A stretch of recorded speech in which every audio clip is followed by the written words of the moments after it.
Hello, അസ്സലാമലൈക്കും. എന്തൊക്കെയുണ്ട് എല്ലാവരും വർത്തമാനങ്ങളൊക്കെ? സുഖം തന്നെയല്ലേ? അപ്പം ഇവിടെ കുഴപ്പമൊന്നുമില്ല കേട്ടോ. അങ്ങനെ പോകുന്നു. അപ്പം നല്ല പണിയൊക്കെ ഒരുങ്ങി നിസ്കാരമൊക്കെ കഴിഞ്ഞ് ചോറ് തിന്നാൻ പോവുകയാണ്. അപ്പം മുരിങ്ങക്കായും പരിപ്പും തേങ്ങ അരച്ച് വെച്ചിട്ട് കേട്ടോ.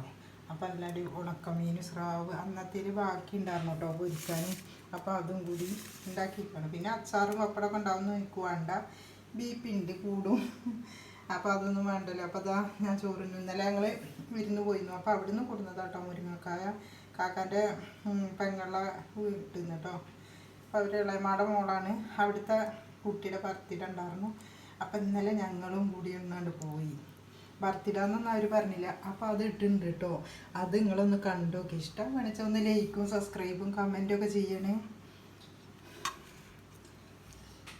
അപ്പോൾ അതാ മുരിങ്ങക്കായൊക്കെ നല്ല അടിപൊളിയായി വെന്ത് ഇതുണ്ടാവും. അപ്പോൾ നമ്മൾ ചോറ് തിന്നാം കേട്ടോ. അപ്പോൾ അച്ചാറും ഞാൻ പറഞ്ഞില്ലേ പപ്പടവും ഒക്കെ ഉണ്ട്. അപ്പോൾ അതൊന്നും ഞാൻ എടുക്കണില്ല. ഉണക്കൽ തന്നെ ഇപ്പോൾ നല്ല ഉപ്പ് കളഞ്ഞ് ഉപ്പില്ലാതെ വറുത്തിക്കുക കേട്ടോ. നല്ല ഉപ്പ് കളഞ്ഞിട്ട്. ഇപ്പോൾ ഇഷ്ടമാണെന്ന് വെച്ചാൽ ഒന്നും കൂടി വരലേക്ക് യാതൊക്കെ പോകരുത് കേട്ടോ. കമൻറ്റൊക്കെ ചെയ്യണേ.